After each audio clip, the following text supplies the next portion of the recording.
Selamat pagi, berkah dalam. Saya adalah ketua dari kelompok 2. Di sini saya akan mempresentasikan demokrasi liberal. Bab 1, latar belakang. Dalam perjalanan sistem politik di Indonesia, banyak bukti menunjukkan bahwa UUD tidak dapat dijadikan pegangan dalam sistem politik maupun penegakan hukum. Telah terjadi 4 periode pemerintahan masa kemerdekaan, yaitu tahun 1945 dan 1959, era demokrasi terpimpin 1959-1966, masa Orde Baru dari 1966 sampai tahun 1988, dan era reformasi dari tahun 1998 sampai sekarang. Pada saat kemerdekaan dulu berlaku 3 macam UUD: 1945, RIS, dan 1950. Namun dalam prosesnya sistem demokrasi dan hukum dapat ditegakkan. Dekret Presiden 5 Juli 1959 UUD 1945 kembali berlakukan dan dinyatakan penggunaan sistem demokrasi terpimpin. Namun yang berlaku sistem otoritarian Hatta Demokrasi Kita 1960, kemudian beralih pada masa demokrasi Orde Baru tahun 1966. Rakyat dan pemerintah bekerja sama menjalankan pemerintahan yang demokratis dan menegakkan hukum dengan semboyan kembali ke UUD 1945 dengan murni dan konsekuen. Rumusan masalah. Bagaimana terjadinya demokrasi liberal di Indonesia itu berlangsung sampai berakhirnya demokrasi liberal. 2. Apa yang melatar belakangi berlangsungnya demokrasi liberal? 3. Bagaimana proses demokrasi terpimpin berlangsung di Indonesia sampai berakhirnya demokrasi terpimpin? Tujuan penulisan. Tujuan dibuatnya makalah ini untuk memberikan pemahaman kepada para pembaca mengenai proses pergantian sistem politik di Indonesia, hingga para pembaca mengerti dan memahami proses dan gejala yang ada di dalamnya. Nama saya Jisaya, dan saya mau melanjutkan presentasi dari Erwin David. Sejarah munculnya demokrasi liberal. Seperti yang kita ketahui, dalam perkembangan sejarah Indonesia bahwa negara Indonesia telah beberapa kali mengalami perubahan sistem demokrasi. Diharapkan hal ini bisa mewujudkan demokrasi berbau Indonesia meski konsep dasar mengadopsi teori demokrasi luar. Berikut ini adalah salah satu analisis dialektik historis pada penerapan demokrasi di Indonesia. Setelah dibubarkannya RIS sejak tahun 1950, RI melaksanakan demokrasi parlementer yang liberal dengan contoh sistem parlementer barat. Dan masa ini disebut masa demokrasi liberal. Indonesia dibagi menjadi 10 provinsi yang mempunyai otonomi dan berdasarkan Undang-Undang Dasar sementara tahun 1950 yang juga bernafaskan liberal.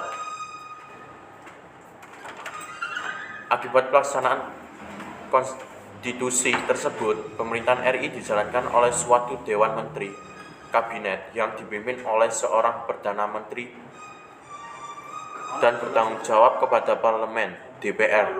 Sistem politik pada masa demokrasi liberal telah mendorong untuk lahirnya partai-partai politik, karena dalam sistem kepartaian menganut sistem multipartai. Demokrasi liberal berlangsung selama hampir 9 tahun. Dalam kenyataan, rakyat Indonesia sadar bahwa UUDS 1950 dengan sistem demokrasi liberal tidak cocok dan tidak sesuai dengan pada tanggal 5 konstituante dan berlakunya kembali UUD 1945 serta tidak berlakunya UUDS 1950 karena dianggap tidak cocok dengan keadaan ketatanegaraan Indonesia.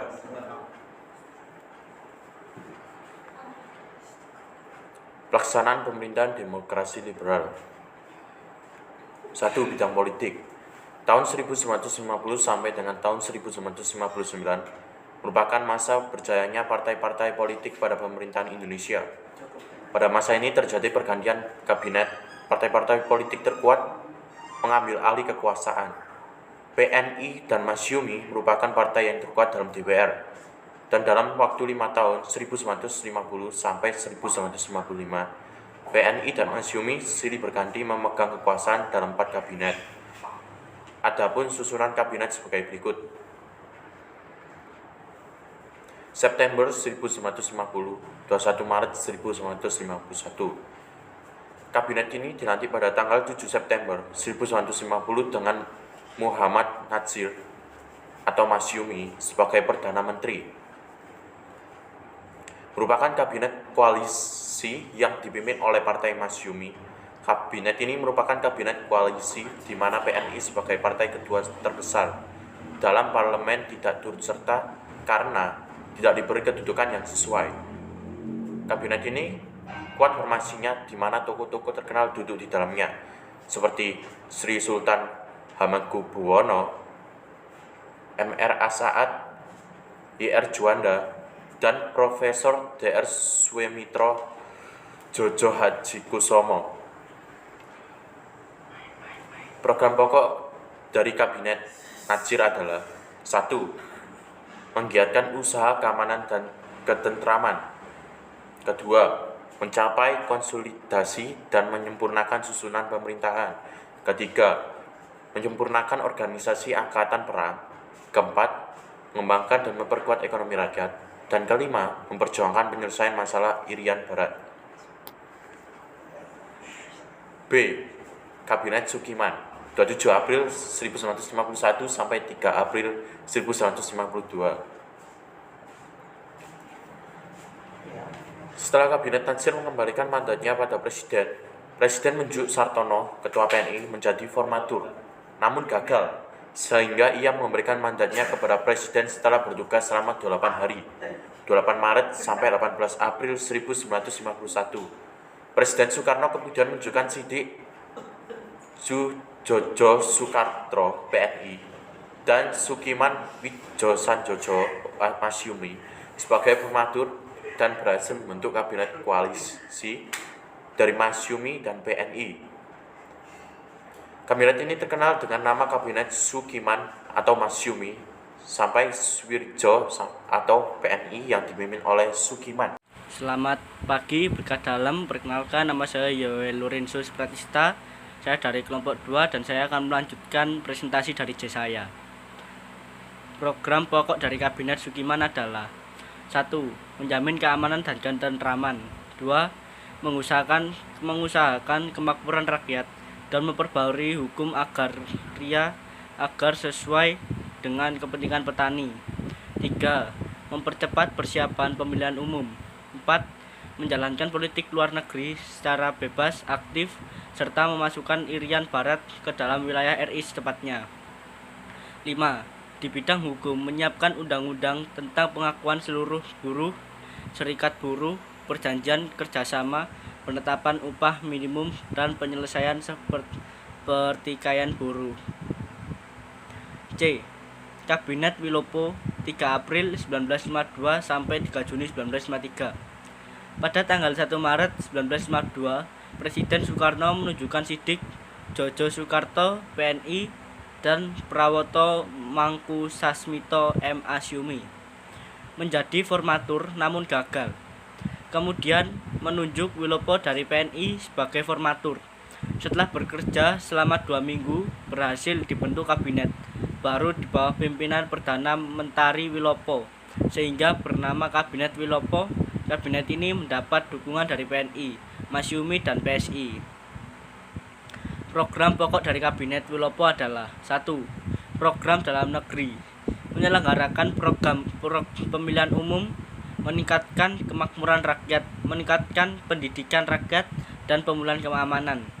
2. Program luar negeri, penyelesaian masalah hubungan Indonesia-Belanda, pengembalian Irian Barat ke pangkuan Indonesia, serta menjalankan politik luar negeri yang bebas aktif. D. Kabinet Asli Sastroamidjojo 1. 31 Juli 1953 sampai 12 Agustus 1955. Kabinet keempat adalah Kabinet Ali Sastroamidjojo yang terbentuk dalam tanggal 31 Juli 1953. Kabinet Ali ini mendapatkan dukungan yang cukup banyak dari berbagai partai yang diikutsertakan dalam kabinet, termasuk Partai Baru NU. Kabinet Ali ini dengan wakil Perdana Menteri Mr. Wongsenegoro, yaitu Partai Indonesia Raya PIR. Program pokok dari Kabinet Ahli Sastroamidjojo adalah: A. Meningkatkan keamanan dan kemakmuran serta segera menyelenggarakan pemilu. B. Pembebasan Irian Barat secepatnya. C. Pelaksanaan politik bebas aktif dan peninjauan kembali persetujuan KMB. D. Penyelesaian pertikaian politik. Selamat pagi, saya Regina dari kelompok 2 akan melanjutkan presentasi dari Yoel. Bab 3. Penutup. Kesimpulan. Dalam perkembangan demokrasi Indonesia sudah mengalami beberapa kali pergantian sistem politik dan pemimpin. Namun, dengan sejalannya demokrasi itu, Indonesia sampai saat ini masih saja belum menemukan sistem demokrasi yang tepat. Banyak permasalahan yang datang dalam pencarian sistem Indonesia maupun jiwa para pemimpinnya. Saran. Entah mengapa sampai saat ini Indonesia masih tertinggal oleh negara lain. Tapi patut kita ketahui bahwa perubahan itu tidak ada dengan sendirinya. Kita sebagai masyarakat Indonesia lah yang harus mulai perubahan itu. Dimulai dari penetapan sistem politik yang benar-benar tepat dan juga para anak bangsa yang harus memperbaruinya dengan perubahan yang membawa Indonesia maju. Demikian dari presentasi kami. Kami mohon maaf jika ada kesalahan kata yang kurang berkenan di hati Anda. Jika ada kekurangan di presentasi kami, mohon kerjasamanya untuk memberitahukan apa yang kurang. Sekian, terima kasih dari saya mewakili kelompok 2. Terima kasih.